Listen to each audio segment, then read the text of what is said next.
In the scorching heat of rural Georgia, 1875, where the echoes of slavery still haunted every dusty road and weathered cabin, there lived a boy whose silence spoke louder than any words ever could. His name was Michael Carter, and while the world saw only another poor orphaned black child, his mind held secrets that would challenge everything people believed about intelligence, worth, and the power of memory.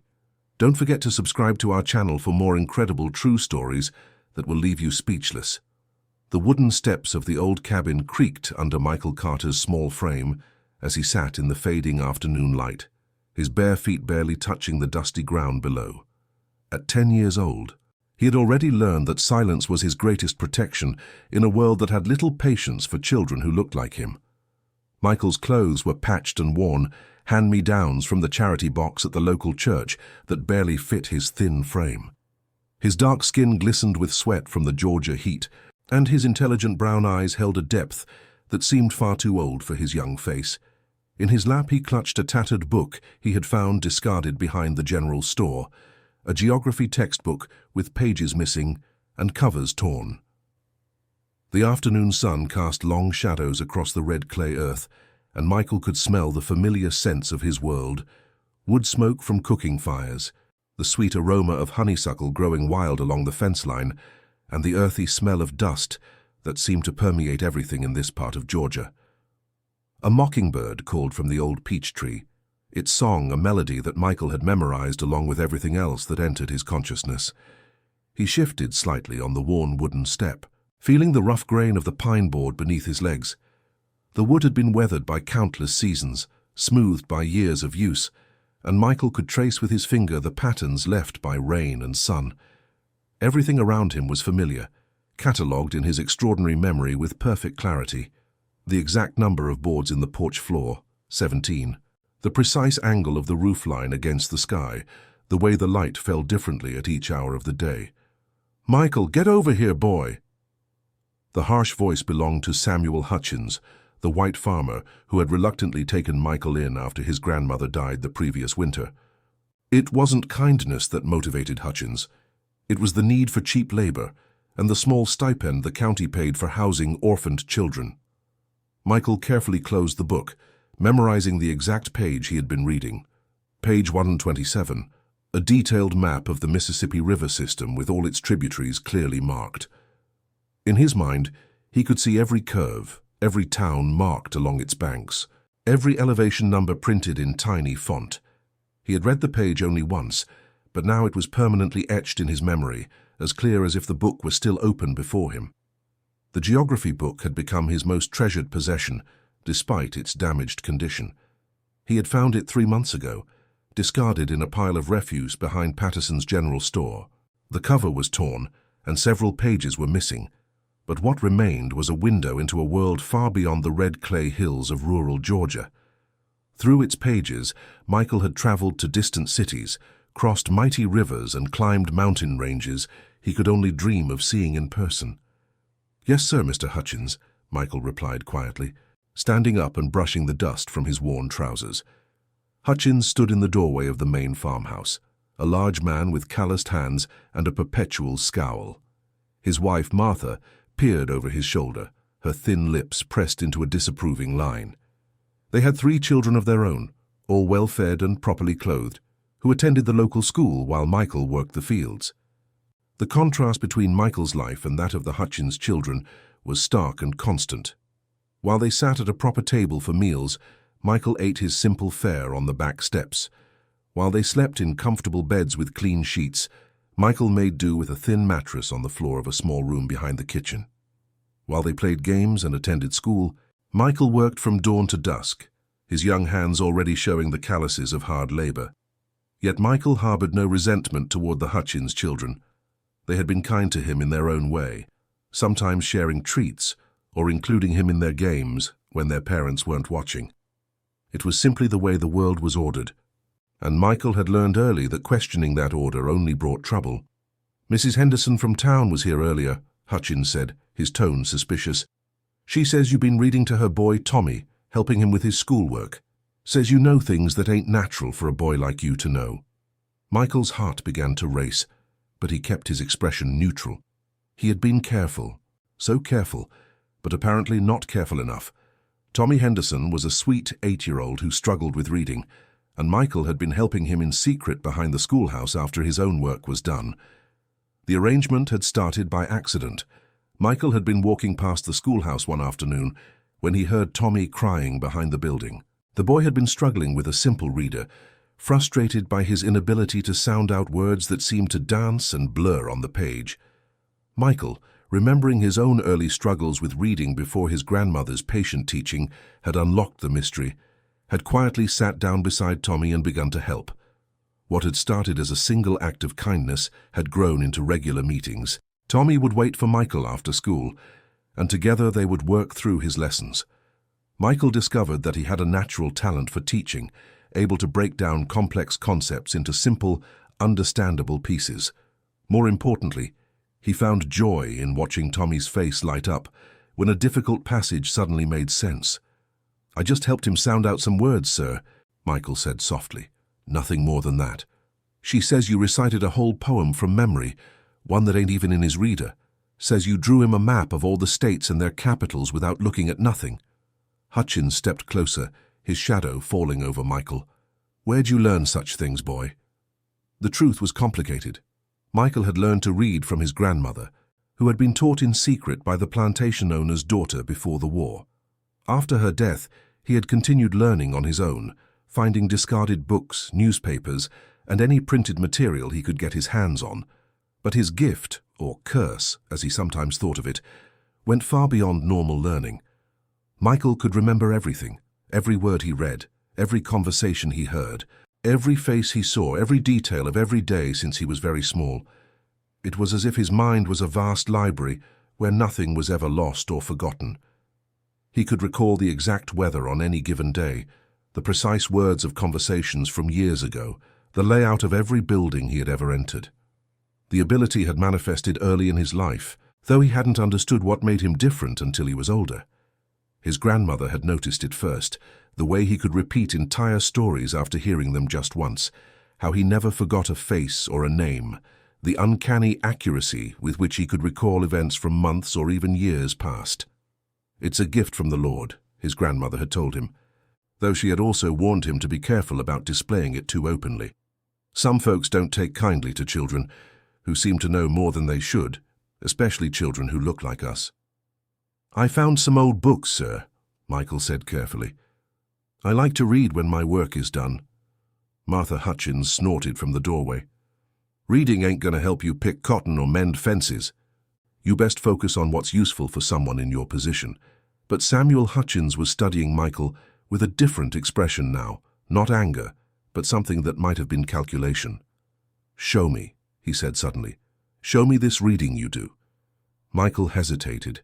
Revealing his abilities had always felt dangerous, like exposing a weakness that others could exploit. But refusing a direct order from Hutchins would be worse. "I don't have a book with me right now, sir. Martha, bring me that newspaper from yesterday," Hutchins called to his wife. Martha disappeared into the house and returned with a crumpled copy of the Atlanta Constitution. Hutchins thrust it at Michael. "Read me something from this, out loud."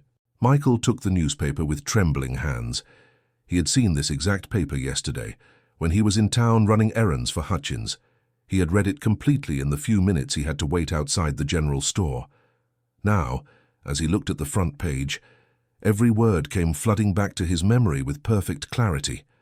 The newspaper felt rough and slightly damp in his hands, the ink leaving faint smudges on his fingertips. He could smell the distinctive odor of newsprint and the faint traces of tobacco smoke that clung to the paper from the general store. The headlines were bold and black, announcing events from the wider world that seemed impossibly distant from his small corner of Georgia. "Railroad expansion continues across Georgia," Michael began, his voice growing stronger as he read. "The Western and Atlantic Railroad announced plans to extend its line further into the northwestern counties, bringing new opportunities for commerce and travel to previously isolated communities." He continued reading, his pronunciation clear and his pace steady. Hutchins and Martha exchanged glances as Michael read article after article without stumbling over a single word, even the most complex terms and names. He read about political developments in Atlanta, crop prices in various markets, and social events in distant cities, his young voice lending gravity to subjects far beyond his supposed understanding. As he read, Michael was acutely aware of the weight of the moment. He could feel the shift in the atmosphere, the way the Hutchins couple was reassessing everything they thought they knew about him. The newspaper became a bridge between his hidden world of knowledge and the reality of his circumstances, and he knew that crossing that bridge would change everything. "That's enough," Hutchins said after several minutes. He took the newspaper back and flipped to a random page in the middle. "Now read this." It was an advertisement for agricultural equipment, followed by a detailed article about cotton prices in various markets. Michael read it flawlessly, his memory supplying every word exactly as it appeared on the page. "How old are you again, boy?" Hutchins asked, his tone thoughtful. 10 years old, sir. I'll be 11 come December." "And you ain't never been to school?" "No, sir. My grandmother taught me some letters before she passed." Hutchins was quiet for a long moment, staring at Michael as if seeing him for the first time. "Martha, go inside and start supper. I need to think about this." As Martha reluctantly returned to the house, Hutchins sat down heavily on the porch steps beside where Michael had been sitting. The farmer's expression was troubled, as if he was wrestling with something he couldn't quite understand. The evening air was growing cooler, and Michael could hear the familiar sounds of the countryside settling into dusk. Crickets began their nightly chorus, and somewhere in the distance, a cow lowed softly. The smell of wood smoke grew stronger as cooking fires were lit in cabins throughout the area. These were the sounds and smells of home, of the only world Michael had ever known, and he sensed that they might soon become memories rather than daily realities. "Boy, I'm going to ask you something, and I want the truth. Can you remember everything you read?" Every word. Michael knew this was a moment that could change everything. He could lie, pretend his abilities were more limited than they were, and hope to continue living quietly in the shadows. Or he could tell the truth and face whatever consequences came with it. "Yes, sir," he said quietly. "I remember everything." "Everything? You mean like what we had for supper 3 nights ago?" "Cornbread, beans and a small piece of salt pork. Mrs. Hutchins burned the cornbread a little on the bottom, and your youngest boy, James, spilled his milk on the table." Hutchins stared at him. What about the sermon at church last Sunday?" Michael closed his eyes and let the memory flow back. Reverend Williams preached from Matthew chapter 5, verses 3 through 12. The Beatitudes. He said, "Blessed are the poor in spirit, for theirs is the kingdom of heaven. Blessed are those who mourn, for they will be comforted." He spoke for exactly 27 minutes, and Mrs. Patterson's baby cried twice during the service. "Jesus Christ," Hutchins whispered, then caught himself. Lord have mercy." The two sat in silence as the sun continued its descent toward the horizon. Michael could feel his life shifting, like a river changing course. He didn't know if this change would bring salvation or destruction, but he knew there was no going back now. "Mr. Hutchins," Michael said carefully, "I don't mean no trouble, I can't help remembering things." Hutchins looked at him with an expression Michael had never seen before. Not quite kindness, but something approaching respect. "Boy, I think you might be something special. Question is, what are we going to do about it?" As the first stars appeared in the darkening sky, Michael Carter sat on those weathered wooden steps, knowing that his secret was out and his life would never be the same. In his mind, he could already see the path stretching out before him, some leading to opportunity, others to danger, all of them uncertain. But for the first time in his young life, he felt something he had almost forgotten: hope. 3 weeks had passed since Michael's revelation to Samuel Hutchins, and the farmer had kept his word about thinking things through. But thinking, as Michael was learning, often led to talking, and talking in a small Georgia town led to rumors spreading faster than kudzu in summer. It started innocently enough. Hutchins mentioned Michael's abilities to his brother-in-law, who told his wife, who shared the story with her sister at the church social. Within days, the tale of the boy who remembers everything had grown and twisted like a game of whispers, becoming more extraordinary with each telling. The transformation of his story fascinated Michael in a way that was both amusing and concerning. He had learned to listen carefully to conversations, and he noticed how each retelling added new details, embellished existing ones, or changed the context entirely. Mrs. Coleman claimed he could predict the weather by reading cloud formations. Mr. Jenkins swore he had seen Michael solve mathematical problems that would challenge a college professor. Young Sally Morrison insisted that Michael could speak Latin fluently, though he had never studied the language. Each morning, as Michael went about his chores, he could feel the weight of these growing expectations. The simple truth of his photographic memory had been transformed into something almost mythical, and he worried about what would happen when people discovered that reality, while remarkable, was somewhat less magical than the rumors suggested. Michael first realized how far the story had spread when he was in town picking up supplies for the farm. As he walked down Main Street, carrying a heavy sack of flour, he noticed people staring at him more than usual. Their whispers followed him like shadows. The town itself seemed different now, charged with an energy that hadn't been there before. Conversation stopped abruptly when he passed, only to resume in hushed tones once he was out of earshot. Children pointed at him from doorways, their eyes wide with curiosity and perhaps a touch of fear. Even the stray dogs that usually ignored him seemed to sense that something had changed, watching him with unusual interest as he made his way down the dusty street. "That's him," he heard Mrs. Coleman say to her friend outside the dry goods store. "That's the colored boy they say can recite whole books from memory." "I heard he can tell you what you had for breakfast a year ago," her companion replied, her voice filled with skepticism and fascination in equal measure. "My cousin in Macon says there was a boy like that up there once. Turned out he was possessed by spirits. Had to have the preacher drive them out." Michael kept his head down and continued walking, but he could feel their eyes on him like physical weight. The mention of spirits and possession sent a chill down his spine. He had heard stories of children who were different being accused of witchcraft or demonic influence, and he knew that such accusations could lead to violence. At the general store, Mr. Patterson, the owner, looked at him with undisguised curiosity. The store smelled of coffee beans, pickled vegetables, and the leather goods that hung from hooks along the walls. Sunlight streamed through the dusty windows, illuminating motes of dust that danced in the air like tiny spirits. "You're the Hutchins boy, ain't you?" Patterson asked as Michael placed his order. "Heard some interesting things about you lately." "Just here for supplies, sir," Michael replied quietly, hoping to avoid attention. But Patterson wasn't ready to let it go. "My wife says you helped the Henderson boy with his reading, says you knew things that weren't in his books." Michael nodded carefully. "I just helped him sound out some words." Patterson studied him for a moment, his weathered face creased with thought.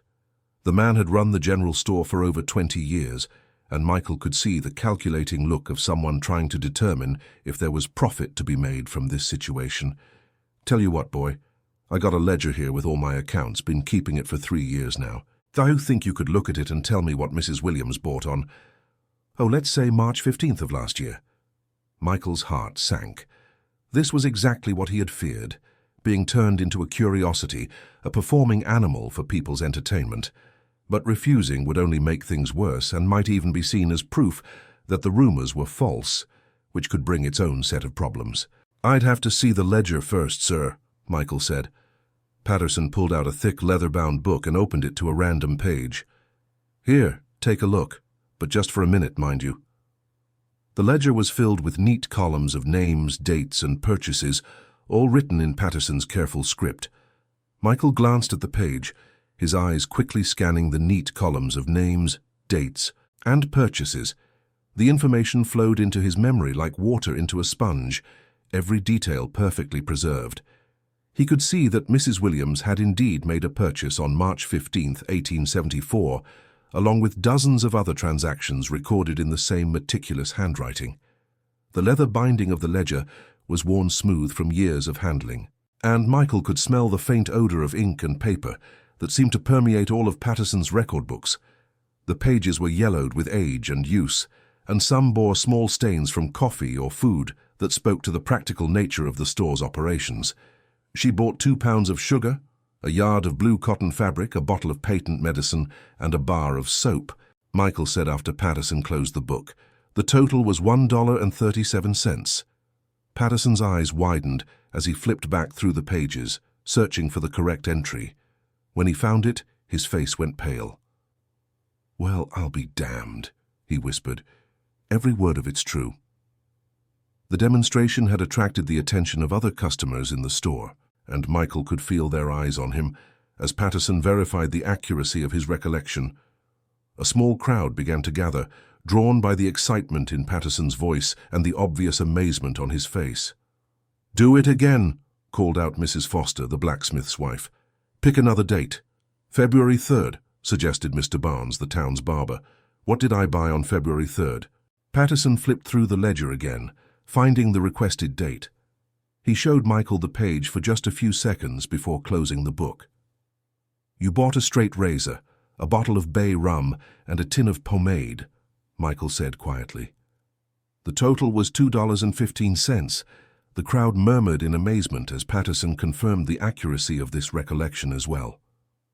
Michael felt increasingly uncomfortable with the attention, but he also recognized that there was no way to escape it now. His secret was out, and he would have to deal with the consequences. Word of Michael's demonstration at the general store spread through town like wildfire. By evening, a small crowd had gathered outside the Hutchins farm, curious townspeople hoping to witness the phenomenon for themselves. Samuel Hutchins stood on his porch, clearly uncomfortable with the attention, but also recognizing an opportunity. The farmer's practical nature was warring with his social conditioning, and Michael could see the internal struggle playing out on his weathered face. "Now, folks, the boy's got chores to do. He can't be entertaining visitors all evening." "Just one question," called out Dr. Morrison, the town's physician and one of its most educated residents. "I'd like to test his abilities myself."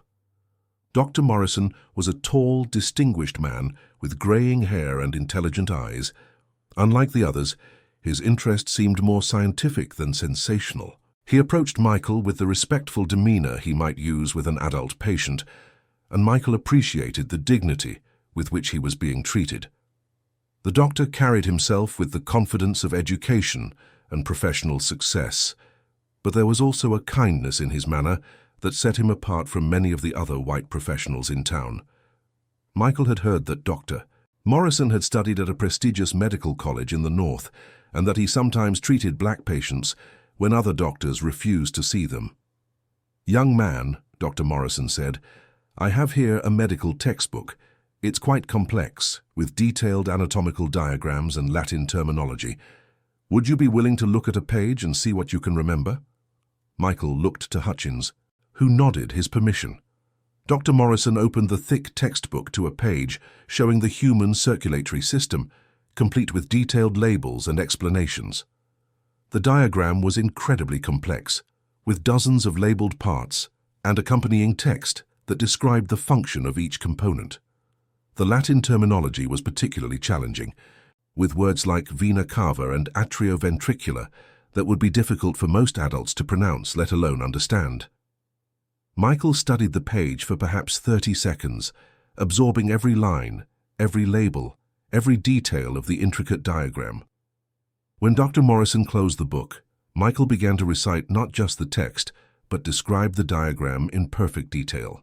The superior vena cava enters the right atrium at the upper portion, while the inferior vena cava enters from below, Michael began, his young voice steady and clear. The tricuspid valve separates the right atrium from the right ventricle, and the pulmonary artery carries deoxygenated blood to the lungs. He continued for several minutes, describing the complete circulatory system with the precision of a medical student. The crowd listened in stunned silence as this 10-year-old boy, who had never seen the inside of a classroom, demonstrated knowledge that would challenge most adults. As Michael spoke, he could see the amazement growing on Dr. Morrison's face. The physician was clearly struggling to reconcile what he was witnessing with his understanding of how learning and memory worked.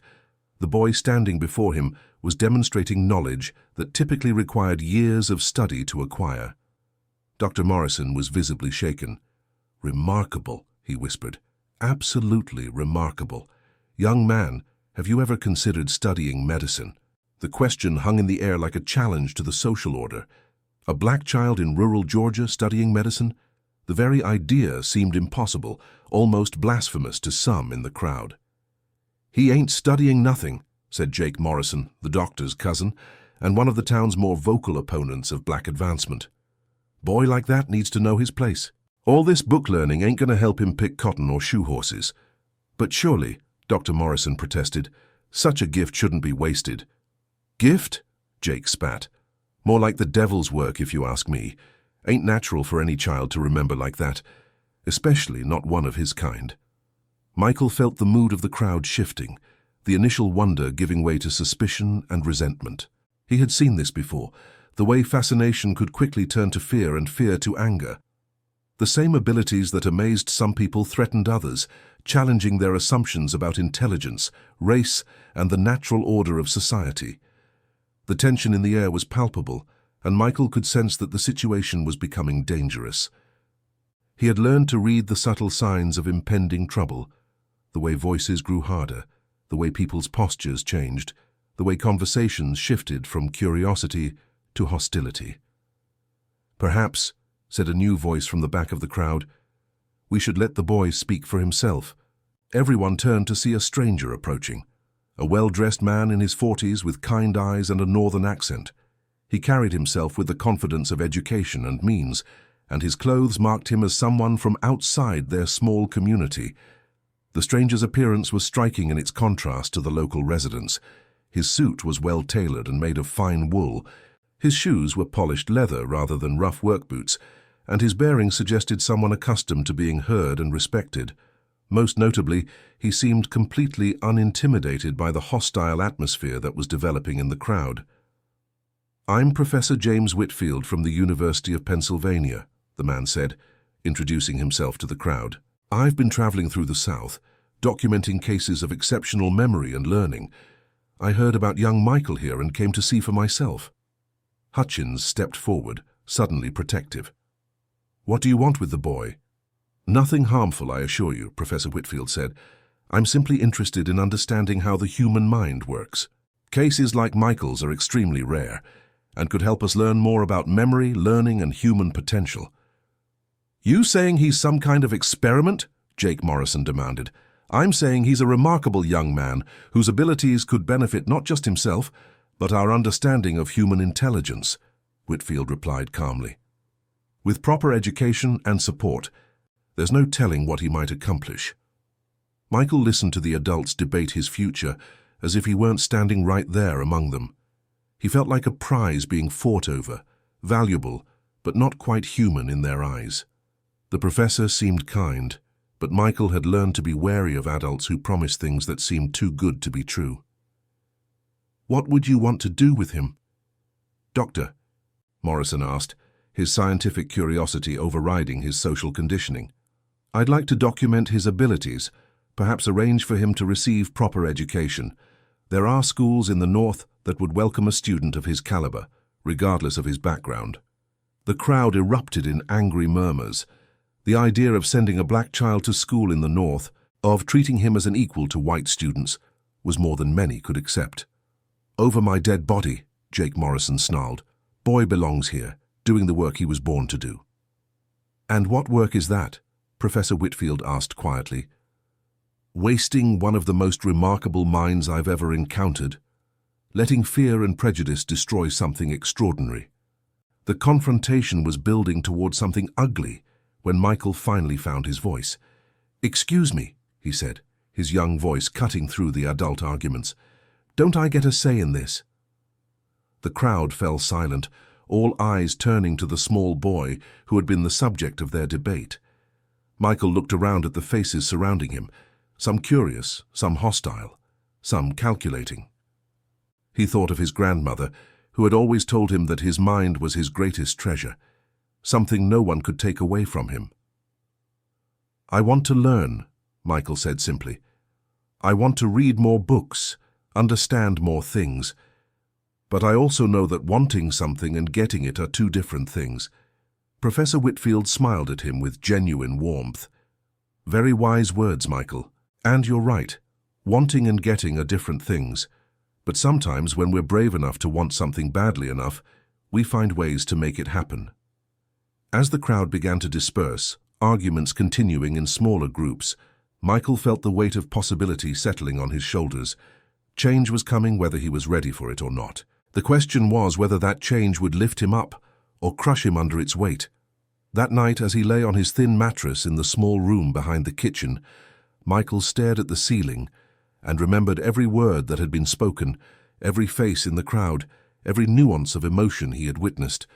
His gift had brought him to this crossroads, and now he would have to decide which path to take.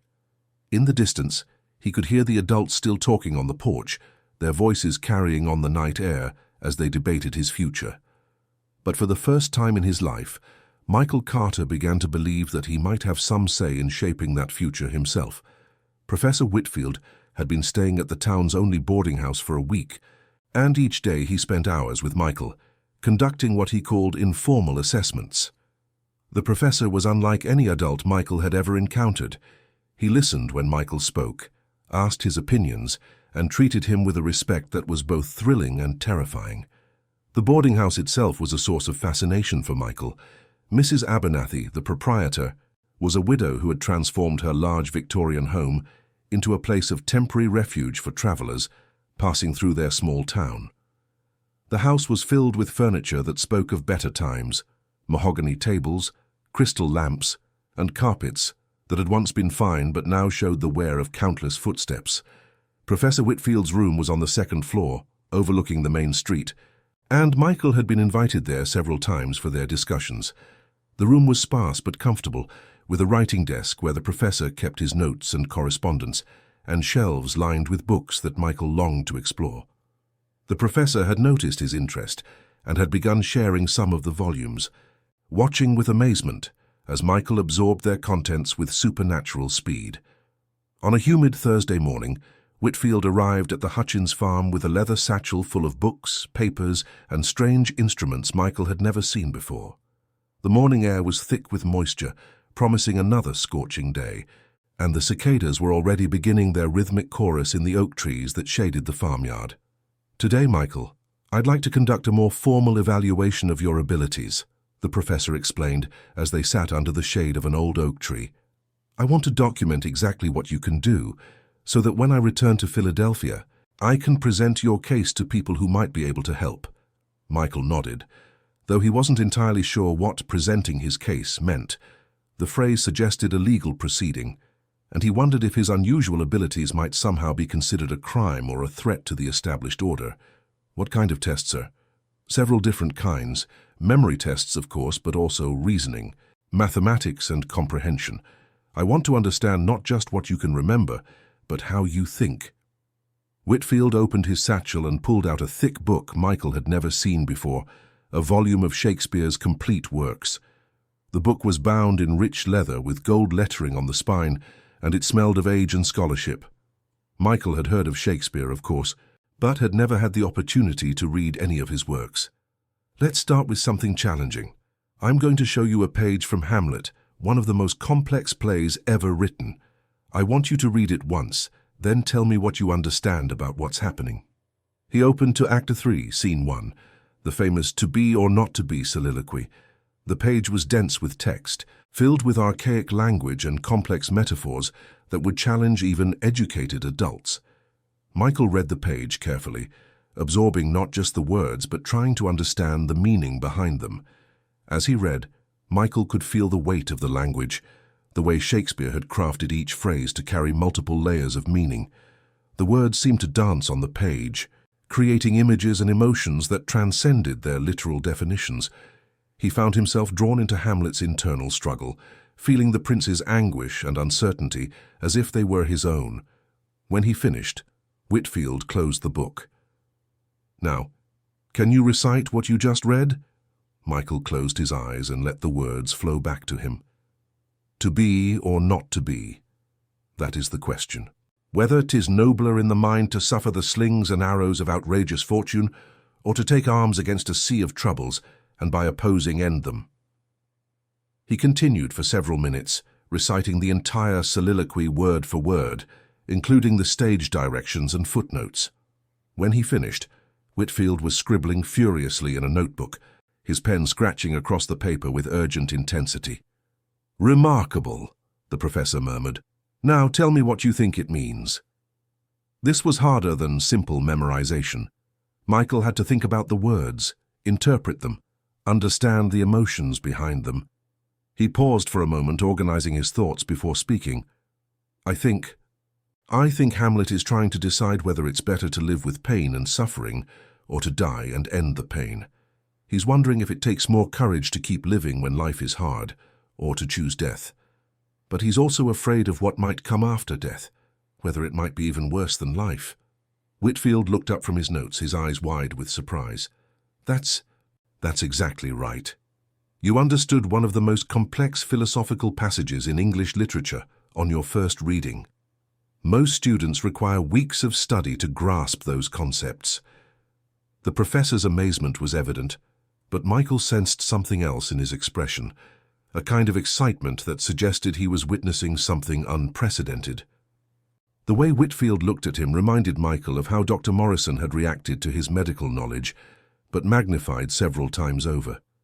They continued with mathematics problems that would challenge high school students, geography questions about countries Michael had only read about, and logic puzzles that required multiple steps of reasoning.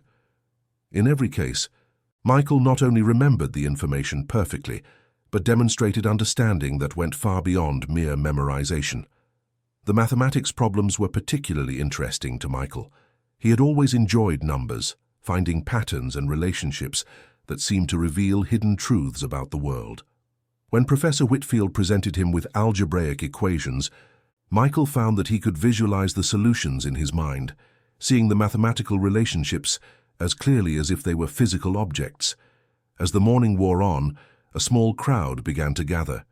Word had spread that the professor was conducting official tests, and curiosity had drawn both supporters and skeptics to witness the proceedings. Michael could feel the weight of their attention, the way their expectations seemed to press down on him like a physical force. Dr. Morrison arrived with his medical textbook, eager to see if Michael's previous performance had been a fluke. This time, he chose a page about surgical procedures, complete with detailed diagrams and Latin terminology. The page described a complex operation for removing kidney stones, including precise instructions for making incisions, identifying anatomical landmarks, and managing potential complications. "This is graduate-level medical knowledge," Dr. Morrison explained to the crowd. "I studied this material for months during my training at the Medical College of Georgia." Michael read the page once, absorbing not just the technical details, but trying to understand the underlying principles of surgical practice. When he finished, he recited the text perfectly, then began to explain the procedures in his own words. The surgeon must make a careful incision along the lumbar region, avoiding the major blood vessels and nerves. Michael began, his young voice taking on the authority of someone far beyond his years. The kidney must be carefully exposed and examined for the presence of calculi, that's stones, which can be removed using specialized instruments.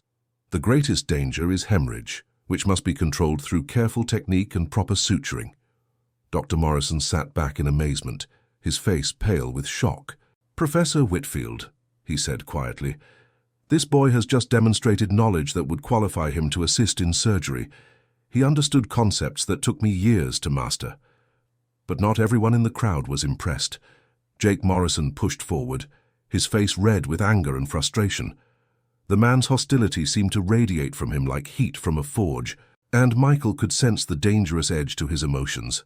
"This is all nonsense," he declared loudly. "You're making this boy think he's something he ain't. He's getting ideas above his station, and it ain't gonna end well for nobody." "What exactly are you afraid of, Mr. Morrison?" Professor Whitfield asked calmly, his voice carrying the authority of someone accustomed to academic debate. "I ain't afraid of nothing, but I know what happens when people like him start thinking they're equal to people like us. It upsets the natural order of things." "And what if the natural order is wrong?" Whitfield challenged. "What if intelligence and ability have nothing to do with the color of one's skin?" The crowd murmured uneasily.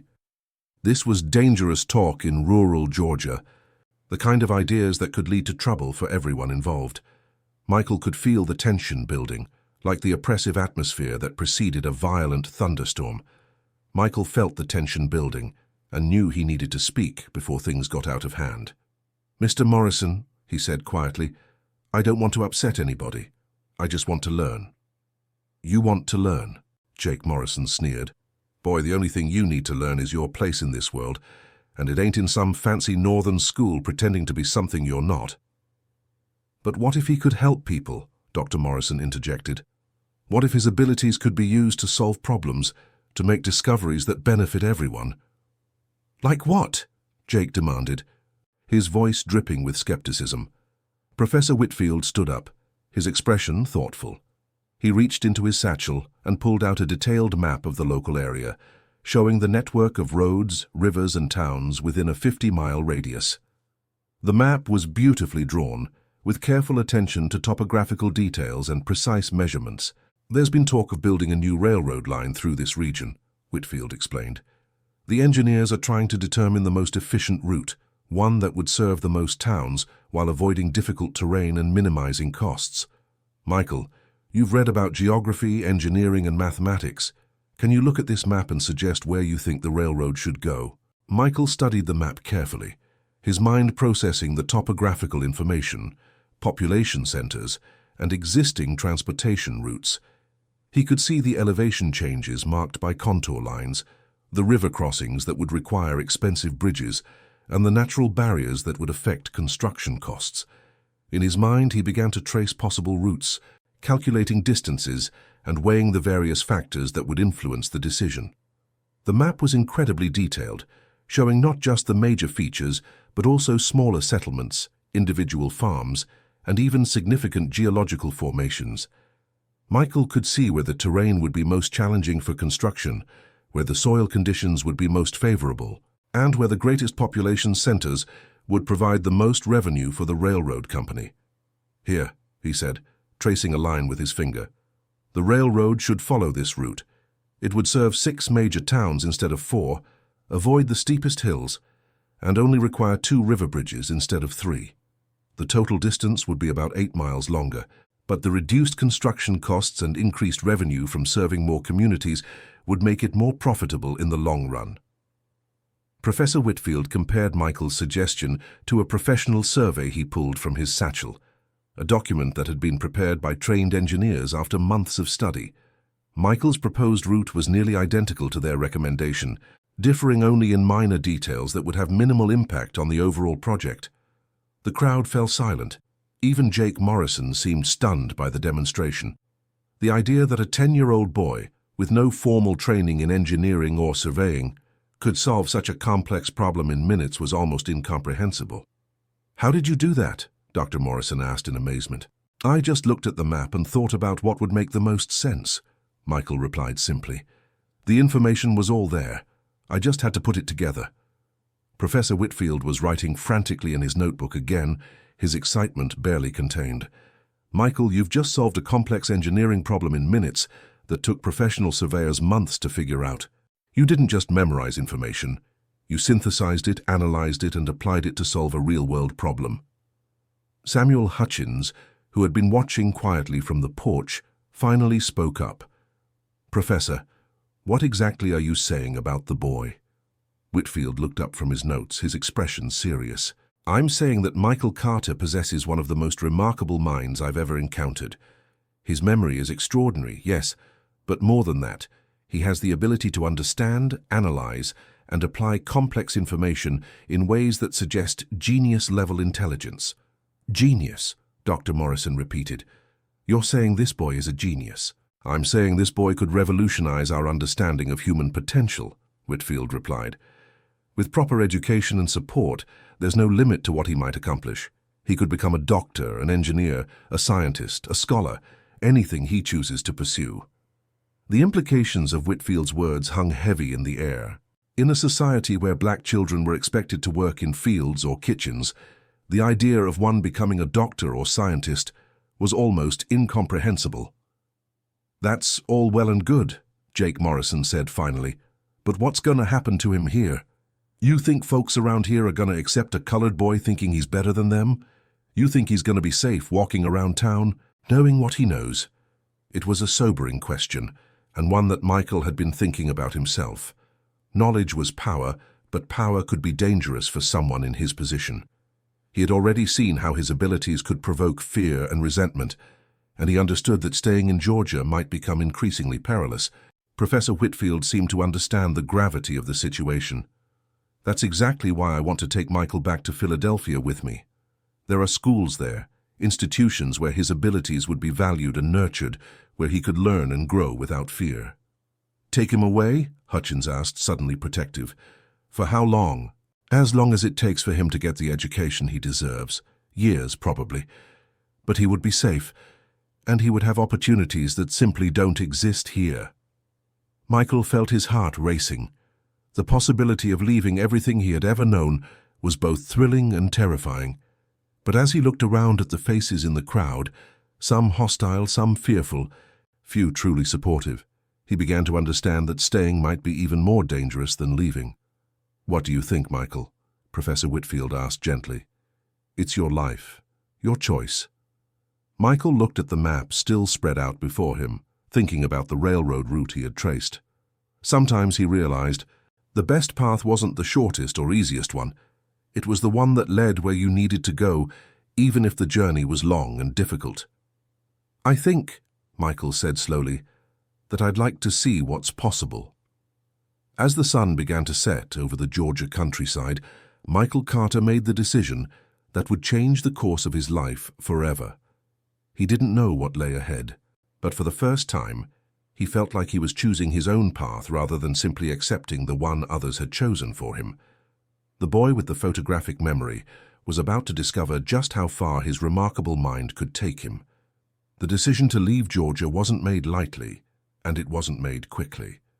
Professor Whitfield spent another week in town, meeting with local officials, arranging paperwork, and dealing with the complex legal and social obstacles involved in taking a black child across state lines in 1875.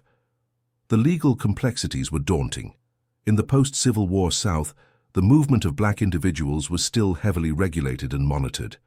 Professor Whitfield had to obtain official documentation proving that Michael was not an escaped slave or indentured servant, secure permission from the county authorities who had placed him with the Hutchins family, and arrange for proper travel documents that would allow them to cross state boundaries without harassment. The professor spent long hours in the courthouse, poring over legal documents and arguing with officials who were reluctant to approve such an unusual arrangement. He had to provide financial guarantees, character references, and detailed explanations of his intentions. Some officials were openly hostile to the idea of a northern professor taking a black child out of the South, viewing it as an attack on their way of life. Michael spent those days in a strange state of suspension, knowing his life was about to change completely, but not knowing exactly how.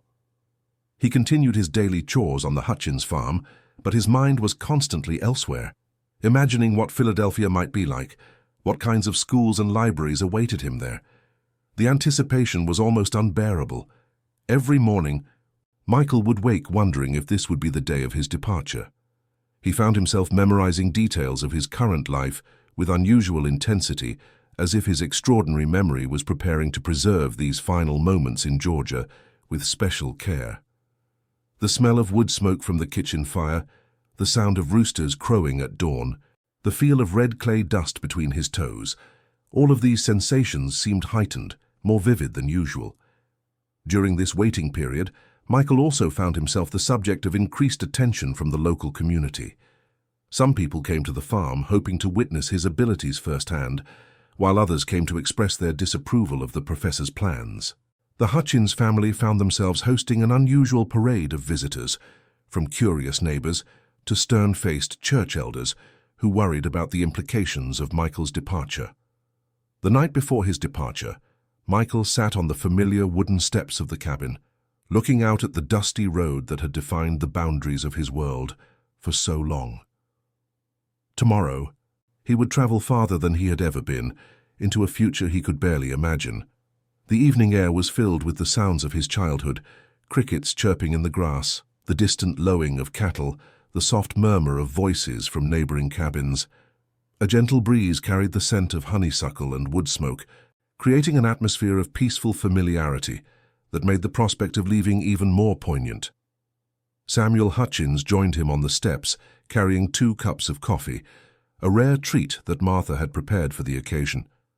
The farmer's weathered hands wrapped around the warm cup, and Michael could see the conflict in his expression, the struggle between his ingrained beliefs and his growing respect for the boy's abilities. "You sure about this, boy?" Hutchins asked, his voice gruff, but not unkind. "Once you leave here, there ain't no guarantee you can come back. Things might not work out the way that Professor promises." Michael sipped the bitter coffee, thinking about the question. The liquid was hot and strong, warming him from the inside and helping to calm his nervous excitement. "I'm scared, Mr. Hutchins, but I'm more scared of staying and never knowing what I could have become." Hutchins nodded slowly. "That's a wise answer, wiser than I would have expected from someone your age." He paused, staring out at the darkening sky. "I ain't been the kindest to you, Michael. Took you in because I needed the help and the county money, not because I cared about what happened to you. You gave me a place to live when I had nowhere else to go," Michael replied. "That's more than many would have done." "Maybe. But watching you these past weeks, seeing what you can do, it's made me think about things differently. Made me wonder how many other children like you are out there, wasting away because nobody bothers to look past the color of their skin." It was the closest thing to an apology Michael had ever received from Hutchins, and he appreciated it more than the man would ever know. The admission represented a significant shift in the farmer's worldview, and Michael understood that his presence had challenged assumptions that Hutchins had held for his entire life. They sat in comfortable silence for a while, watching the stars appear one by one in the darkening sky. Michael found himself memorizing this moment with particular care.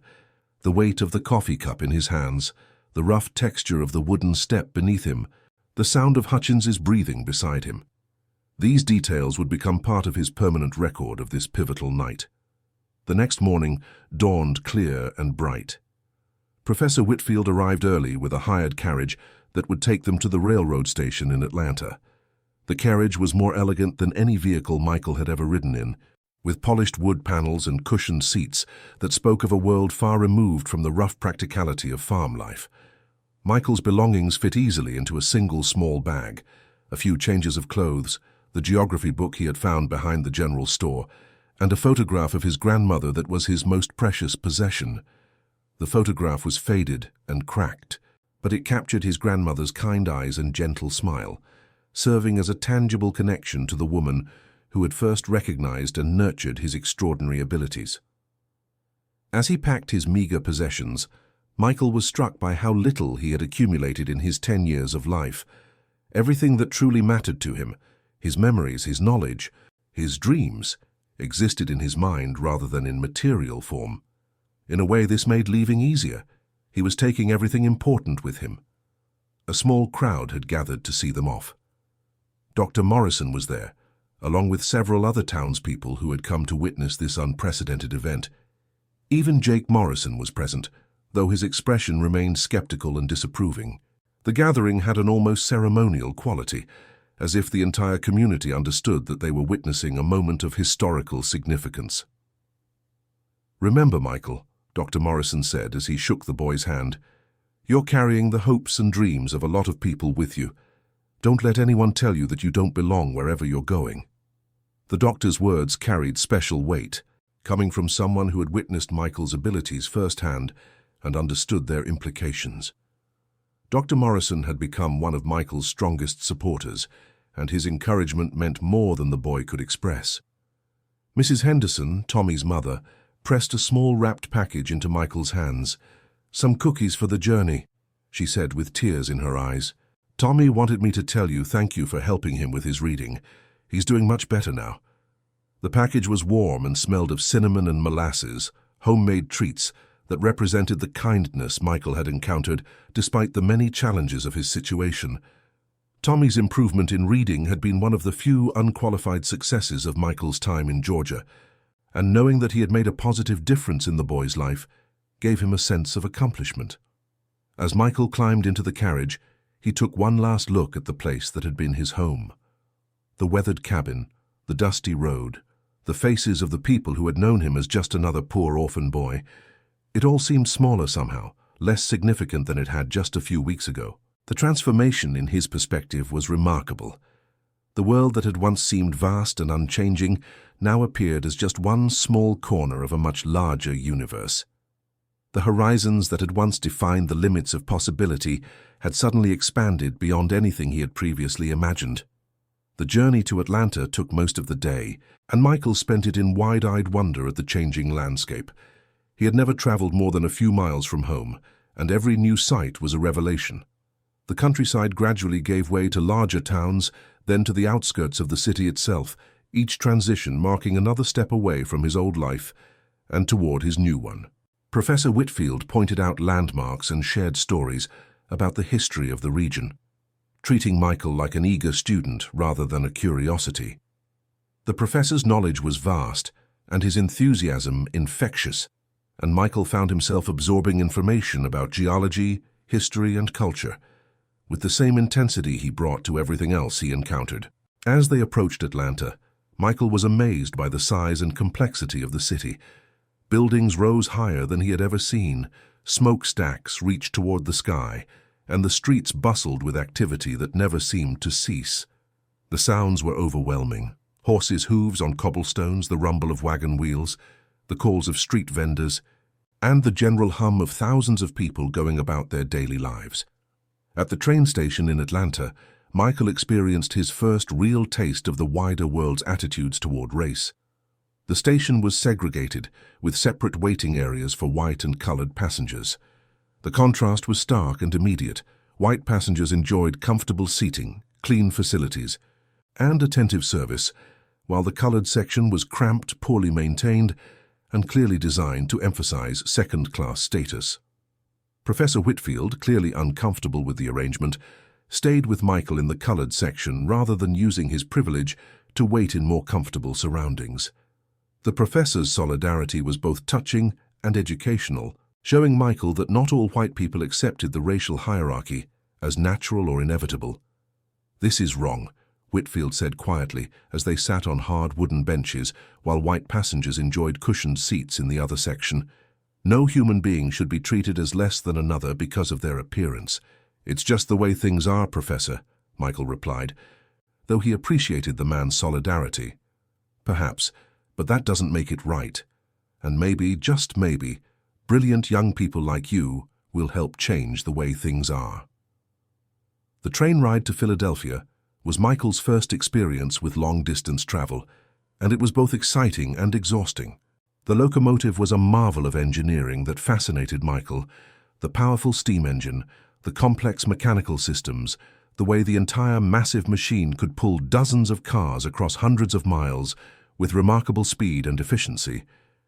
He pressed his face to the window, watching the countryside roll by, memorizing every detail of the journey. The train passed through Virginia, Maryland, and finally into Pennsylvania, each state bringing new sights and experiences. The landscape gradually changed from the red clay hills of Georgia to the rolling green fields of Virginia, then to the more industrial terrain of the mid-Atlantic states. Professor Whitfield had arranged for a private compartment, which allowed them to avoid some of the more unpleasant aspects of segregated travel.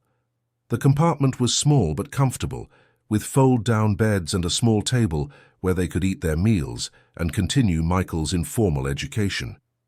During the long hours, Whitfield told Michael about Philadelphia, about the university where he taught, and about the school where Michael would be enrolled. The professor painted a picture of a world where learning was valued above all else, where brilliant minds were nurtured regardless of their origins, and where Michael's extraordinary abilities would be seen as gifts rather than threats. "The Friends Academy is a Quaker institution," Whitfield explained. "The Quakers have always believed in the equality of all people, regardless of race. You'll be one of only a few colored students, but you'll be welcomed and respected for your abilities." "Will the other students accept me?" Michael asked, voicing one of his deepest fears. "Some will, some won't," Whitfield answered honestly. "But the teachers will, and that's what matters most. You're not going there to make friends, Michael, though I hope you will. You're going there to learn, to develop your remarkable gifts, and to prepare yourself for whatever future you choose to pursue. The professor's honesty was both reassuring and sobering. Michael appreciated that Whitfield wasn't making unrealistic promises about how easy his transition would be. The challenges ahead would be real, but so would the opportunities. As the train pulled into Philadelphia's Grand Station, Michael felt overwhelmed by the size and bustle of the city. More people crowded the platform than lived in his entire hometown. The buildings stretched higher than he had ever imagined possible, and the noise and activity were almost overwhelming. The station itself was a cathedral of iron and glass, with soaring arches and intricate architectural details that spoke of wealth and sophistication beyond anything Michael had previously encountered. Steam from the locomotives created a misty atmosphere that added to the sense of entering a different world entirely. Professor Whitfield guided him through the crowds to a waiting carriage that would take them to the boarding house where Michael would live while attending school. The city streets were paved with cobblestones, lined with gas lamps, and filled with a diversity of people that amazed Michael. He saw immigrants from countries he had only read about, merchants hawking their wares, and students carrying books and papers. The diversity was particularly striking to someone from rural Georgia. Michael saw people with different skin colors, speaking different languages, wearing different styles of clothing, all moving through the city with apparent ease and acceptance. It was his first glimpse of a world where difference might be celebrated rather than feared. The Friends Academy was a beautiful brick building surrounded by trees and gardens. The architecture was elegant but understated, reflecting the Quaker values of simplicity and functionality. Inside, the halls were lined with portraits of distinguished graduates and filled with the quiet hum of serious learning. Michael had never been in a place so obviously dedicated to education and intellectual pursuit. The building smelled of books, chalk, and the beeswax used to polish the wooden floors. Sunlight streamed through tall windows, illuminating dust motes that danced in the air like tiny spirits of knowledge. The atmosphere was one of reverence for learning, and Michael felt immediately that this was a place where his gifts would be understood and valued. Headmaster Thomas Garrett, a kind-faced man with gentle eyes, welcomed Michael personally. "We're honored to have you join us, Michael," he said, shaking the boy's hand with genuine warmth. "Professor Whitfield has told us about your remarkable abilities, and we're eager to help you develop them to their fullest potential." The headmaster's manner was completely different from any authority figure Michael had previously encountered. There was no condescension, no sense that Michael was being tolerated rather than welcomed. Garrett spoke to him as an equal, as a fellow seeker of knowledge whose contributions would be valued. Michael's room in the boarding house was small but comfortable, with a real bed, a desk for studying, and a window that looked out over the city. It was the first space that had ever been truly his own, and he spent his first evening there simply marveling at the luxury of privacy and quiet. The room contained amenities that seemed almost miraculous to someone from his background. A wash basin with running water, a lamp that provided steady light for reading, shelves for books, and a comfortable chair positioned perfectly for study. Most remarkably, there was a lock on the door giving him complete control over his personal space for the first time in his life. That night, as he lay in his new bed listening to the unfamiliar sounds of the city, Michael thought about the journey that had brought him here. Just a few weeks ago, he had been a nameless orphan boy sitting on wooden steps in rural Georgia, his extraordinary mind hidden from the world. Now he was in Philadelphia, preparing to receive an education that would have been unimaginable to most people of his background. The city sounds were so different from the rural quiet he was accustomed to, the clip-clop of horses on cobblestones, the distant whistle of trains, the murmur of voices from the street below. But rather than finding these sounds disturbing, Michael found them exciting, evidence of the vibrant intellectual life that surrounded him. He thought about his grandmother, who had first taught him to read and who had always believed that his mind was special. He thought about the people back home, some who had supported him, others who had seen him as a threat to their understanding of how the world should work. Most of all, he thought about the future that stretched out before him, full of possibilities he was only beginning to understand. He didn't know what he would become: a doctor, an engineer, a teacher, a scientist. But for the first time in his life, he believed that the choice would be his to make. Michael Carter, the boy with the photographic memory who had lived such a tough life, closed his eyes and began to dream of tomorrow. In his remarkable mind, he could already see the paths opening before him, leading to discoveries and achievements that would honor not just his own gifts, but the memory of everyone who had believed in him along the way. The journey from those weathered wooden steps to this comfortable bed in Philadelphia was just the beginning. The real adventure, the adventure of learning, growing, and becoming everything his extraordinary mind could make possible, was about to begin. As sleep finally claimed him, Michael's last conscious thought was a promise to himself. He would make the most of this incredible opportunity, not just for his own sake, but for all the other children like him, who might never get the chance to discover what they could become. The boy who remembered everything was ready to create memories worth remembering. Years later, Dr. Michael Carter would become one of the most respected physicians and medical researchers of his generation. His photographic memory, combined with the excellent education he received in Philadelphia, allowed him to make groundbreaking discoveries in the treatment of infectious diseases. He established free clinics in underserved communities and became a powerful advocate for educational opportunities for children of all backgrounds. His medical innovations saved thousands of lives, and his research into memory and learning helped establish new fields of scientific inquiry. He published numerous papers in prestigious journals, lectured at universities across the country, and mentored countless students who would go on to make their own contributions to science and medicine. But perhaps his greatest achievement was proving that genius knows no color, that brilliance can emerge from the most unlikely circumstances, and that sometimes the most extraordinary minds are found in the most ordinary places, sitting quietly on wooden steps, waiting for someone to notice their light.